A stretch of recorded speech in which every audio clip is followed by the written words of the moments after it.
Okay, today's question is, what is the best payment gateway for Shopify dropshipping now that 2021 is coming up?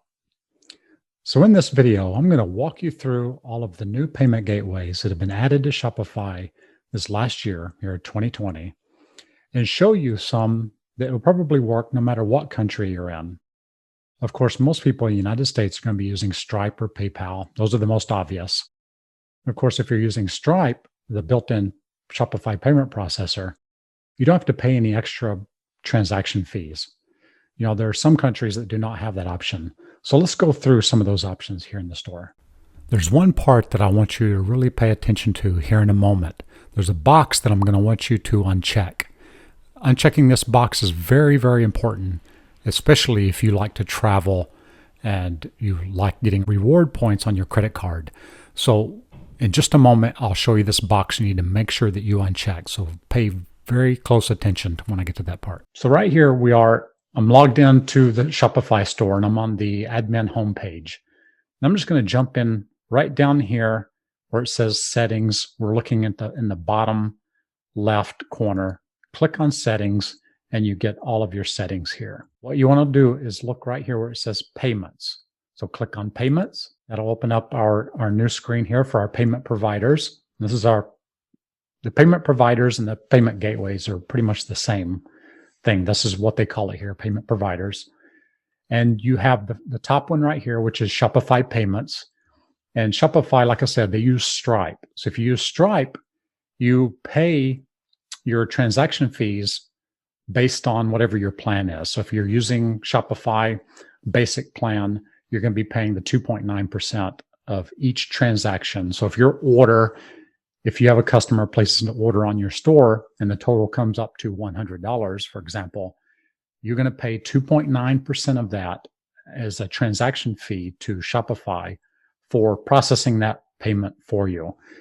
So that's, on $100, you're going to be paying $2.90 for the transaction fee plus 30 cents for that transaction. So the total amount you're going to be paying to Shopify that they're going to keep when they send you, before they send you the money. So they're not going to send you the entire $100. They're going to send you 100 minus the 2.9% plus the 30 cents for each transaction. So that comes out to $3.20 that they're going to keep. And then you're going to get the rest. So let's just take a look here on how you go about activating the Shopify payments. So you just click on this green button here where it says activate Shopify payments. And then they're going to ask you if you're doing business as an individual or sole proprietor. So if you set this up, if you're doing it on your own and you've set up an LLC. So even if you are doing it on your own without a business like an LLC and you're a sole proprietor or you're an LLC, you're all on your own. You don't have a partner or other members. You're still considered a sole proprietor. So you just leave this checked and click on complete setup. And then on the next screen, it's going to ask you information about your business. So right here, you can leave this, like I was mentioning before, if you're an individual or sole proprietor or single member LLC, then you just leave it like it is on this setting. If you are an LLC and you've registered with the IRS, then you received an EIN. So if you have that number, you can put that in here. Here, you put in your street address for your business, however you registered your business or wherever you are. You just enter that information here. You have to enter your personal details. You do have to put in your date of birth, month, day, and year. You put in the last 4 of your social security number. Of course, this is still for US citizens. And then you put in your business category. So right here, we're going to be doing retail. So we are selling products on our store. So we're just going to pick up retail. And then you put in what kind of retail products you're going to be selling here. So you have all these options here. If you're selling things online, let's see, there's ones for sporting goods. You just choose any of these. And the one I'm going to choose, this is going to be, I'm just going to say other specialty retail. And here, Whatever you're going to be selling on your store, that's what you want to put here. If you're not sure, there are some things that you can't sell on Shopify. So you want to be sure and read their terms of service before you try and sell something that they do not allow. There aren't that many things that they don't allow. But on here, we're just going to be doing retail products. Like we said, we are doing drop shipping. So we're going to be drop shipping different kinds of products. So we're going to be selling products for the home, like decor and furniture, for example. Just something simple. So you just want to know what you're selling. You can even sell services on Shopify. They just want to know what you're selling. Here is where you put in what you want to show up on the bank statement. So if you put whatever name, we actually haven't named the store. We are setting this up now and haven't really decided what we're going to name it yet. So we're just going to leave it here. So when a customer gets their bank statement, this is what shows up on their credit card, the credit card statement when they pay, or, if they're paying with PayPal, this is what shows up in their PayPal account. So what I usually like to do is to reduce your chances of getting a chargeback. It's a good idea to remind, they might be looking at their statement and see a charge on there that they don't recognize. So what I like to do is, instead of putting the store name, I put the store URL. So what I would do here, let's just say that this is the name of my store, and I'm calling it, the URL to my store is thisname.com. So that's what I will put on here for the statement descriptor. So when they look at it, they can go visit the store again, and then maybe they'll remember what they bought from us, because it does happen that the customer looks at their statement and they don't recognize the charge, and then they go straight to file a chargeback. So we don't want that to happen. Here for the phone number, you definitely want to put in, I would not put in your personal phone number. Use a Google Voice number or another service, a service that I use. I get numbers that are, they will call and they will ring my virtual assistant. So, but it's a number that I control, and I use that number on all the stores. And I use a service that I can buy multiple numbers on. So I will share that in description if you want to check it out. It's a small fee for multiple phone numbers that you can register. And you can register them in any country that you want. So if you want to have a USA number, you can get a USA number. But if you're just going to be using one store, then Google Voice is fine. And actually, I'll shoot a video on Google Voice that shows you how to actually get notifications through email, and then your virtual assistant or your employee can reply to that text message right there inside of Google without having to call back. So right here for the banking information, this is where you want the funds to be deposited into your account. So when a customer places an order on your store, like I was saying, they're going to take out the transaction fee, but the money that's left, they need to send to you. So that's what you want to put the information here, where you want Shopify to send the money. That's what goes here. So you need to get the routing number for your bank, and you need to put in your account number for your bank. And the money does not go in the same day on Shopify. Usually it takes a couple of days for them to process it. Last time I think I get mine in 2 to 3 days, something like that. So it's not the same day. It's not the next day. It's in 2 to 3 days. So you may want to wait, till the money comes into your account. But if you see it that it's in Shopify, then you can count on it being there within a couple of days. So it will be there. So if you go to buy the product to send to the customer, it's okay to do that before it actually arrives in your bank, because Shopify is processing it and they will send it to your bank. So you can go ahead, instead of waiting, you want to keep your customers happy and get them the product as quick as you can. So go ahead and send them, place the order. If you're using AliExpress, go ahead and place the order on AliExpress, have it sent to your supplier, if you're using eBay, go ahead and buy it on eBay. Use your credit card or your PayPal account, whatever you're using to pay for the products to send to your customer. Go ahead and do that so your customers don't have to wait.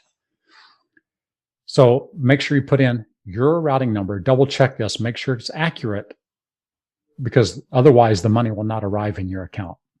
If you want a new feature that they've added now here at the end of 2020, and it's a smart option to use here in 2021 if you want to, is if the money has not arrived in your bank account, if you want to use that money to first pay for your subscription to Shopify or any apps that you're using, then you could leave this checked and they'll just deduct the fees for Shopify and your apps that you're using from that money before they send it to your bank account. But here's why that's not a good idea. If you are normally buying the products and paying for your business expenses with a business credit card, then you're missing out. If you choose this option, you're missing out on the opportunity to be getting the points on those credit cards. And if you haven't seen my video on getting free international travel using credit points, well, be sure and check out that video. I'll actually put a link to it here, put a card up here, annotation, so you can go check out that video. I fly free. I get at least one free international flight every year from the points that I get. Also have points on another credit card that I use that actually the money from that pays for all of my virtual assistants.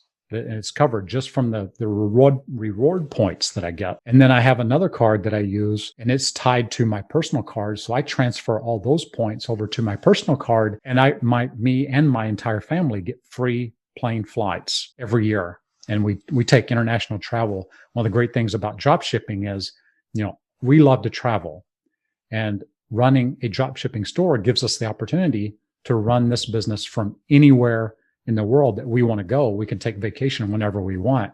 So using those credit cards in that way and getting those reward points is if that interests you, then you should not check this box. Uncheck that box if that's what you're doing.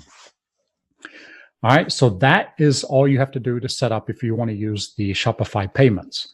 Now, let's go back up. Let's say you are not in the United States, you don't have the opportunity, or you're in a country where this is not available to you. You still want to use your credit cards to pay for inventory and your store cost. If you're running a business, you might as well get those points. That's a big advantage there.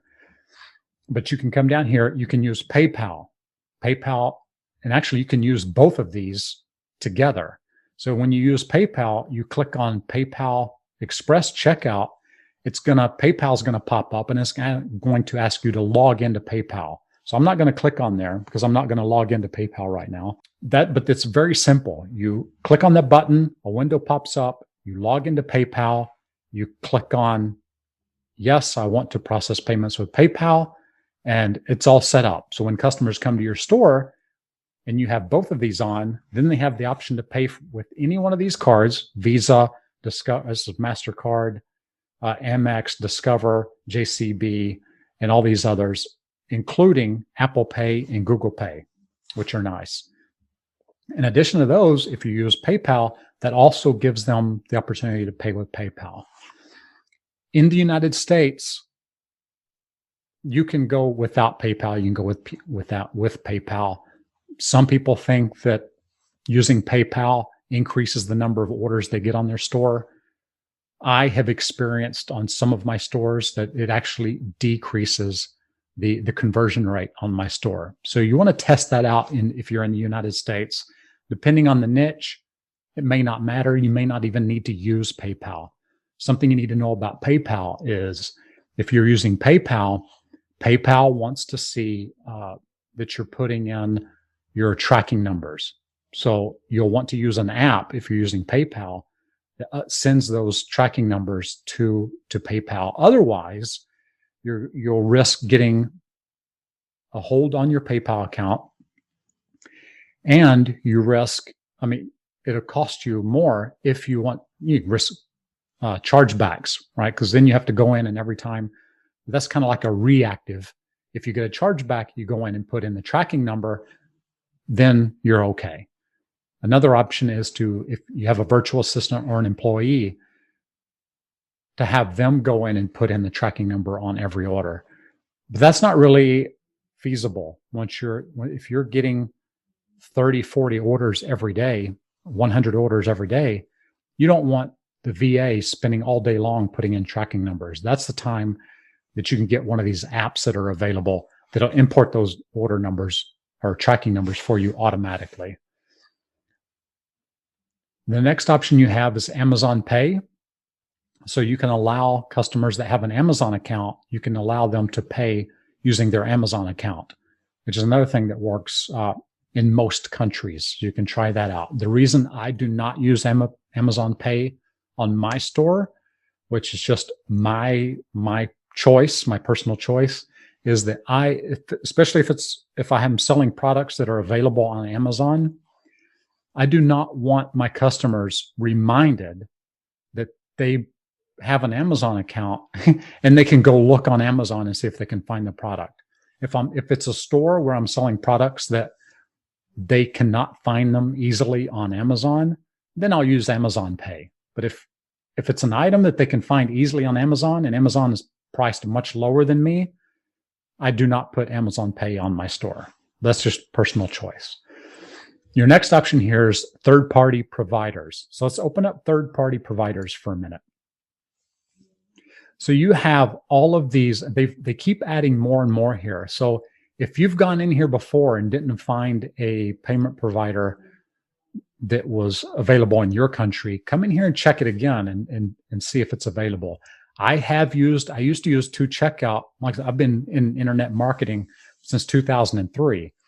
And back then, my only options were PayPal and 2Checkout. So I use 2Checkout often, along with PayPal. So that's an option that you have in here now that they've added here.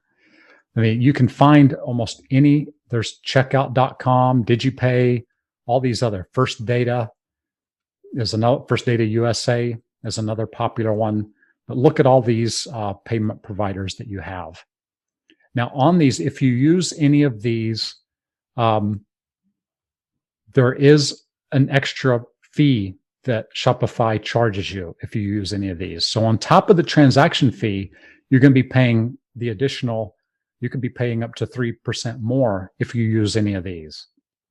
But if you don't have any other options, well, this is really the only thing you can do on Shopify is choose any of these. So you can see all of these, and they show you the cards that they will accept if you choose any of these. So they'll tell you right here, it already knows that I'm in the United States, so these are not available in the United States. If you have your country set up in the store, it's going to know if that payment provider is available in your country. So just look for these. If you see one of these that do not have this underneath, unavailable in your country, then most likely you can use it in your country. So let's go up in, there's another one even more interesting here. And that's alternative payment methods. So if you check out these alternative payment methods, if a really interesting thing to me is I'm into cryptocurrency. I bought my first Bitcoin back in 2014, 2012, actually, I think I bought it. Back then I didn't even know, I just heard about it. A friend told me about it and I bought a couple and I wasn't sure what it was. And I watched it just skyrocket and come back down. But that's a whole nother story. If you want to know more about that story and my experience with Bitcoin, leave me a comment down in the comments and ask me about it. I'll shoot a video and tell you more about that. But that's with these alternative payment methods, you can choose to use, you can use Alipay if you want. If you're drop shipping from AliExpress, you probably have an Alipay. If you don't, it's a good idea to set that up. That'll reduce the chances of having issues on AliExpress if you set up Alipay. Because then it's not going to ask you to verify your account all the time, which is great. See, you have BitPay. So if you want to accept Bitcoin on your store, you can use BitPay. The one I use is Coinbase. Right? Coinbase, I can use any of these: Ethereum, Bitcoin, Litecoin, and Bitcoin Cash. So you can take a look at any of these. All these will give you, and Sezzle is an interesting payment provider to use, because with Sezzle, you can have people pay over time, which is very interesting. Here in the United States, they used to have a thing called layaway. They may still have it. I don't know. But you would you'd pay something down and they would hold it, especially like around Christmas time. They'll hold it for you. And then you make payments. When you made off the final payment, they let you have it. Well, Sezzle's a little bit different. You can let the customers pay over time with that. I'll shoot another video on Sezzle. That's a great option to give someone maybe on more expensive products. Maybe they don't have the total to pay right away, and they can use that. Skrill is another one. I know Skrill, I've worked with some VAs in some countries, and the only way I've been able to pay them is with Skrill. And these are like, small countries where maybe they don't have anything else. I couldn't even pay them with PayPal. So PayPal, Skrill is another option for a lot of countries that do not accept the other payment methods.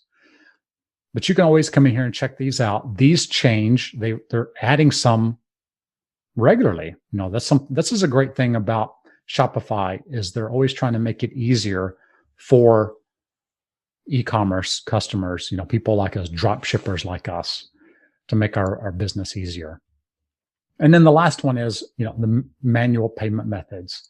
So you can choose even cash on delivery. So if you want to set up something like that, if you're going to be selling in the Philippines, for example, this is a great option in the Philippines, cash on delivery.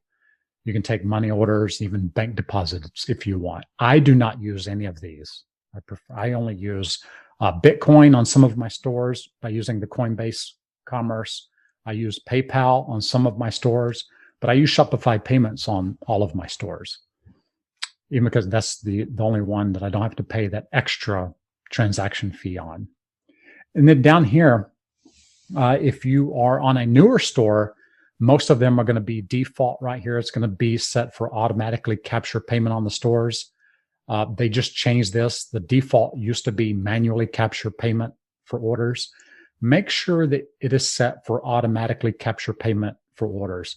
A couple of my students did not change this. They had it set on manually capture orders. They got the orders in on their store. They saw the order. They went ahead and processed it. And when I say process it, what they did was they went to AliExpress or eBay or Amazon, wherever their supplier was, and they paid for the order and had it sent to the customer, and then they never got the money. So what happens if you have it set on manual, you have to go on each order and click on it, accept payment for this order. If not, it's never actually charged on your customer's credit card, so you never get the money. So just double check this in the very beginning and you'll be good to go. So that's all there is to setting up a payment gateway on Shopify. And if you enjoyed this video, be sure and subscribe to this channel, or click that notification bell if you want to get more videos like this. And let me know down in the comments, which service provider or payment gateway have you used that you liked or didn't like, any issues you had, or if there's one you want me to cover more in a future video, just put that down in the comments and I'll be happy to shoot another video for you. This is William with the Dropshipping Report. I'll see you in the next video.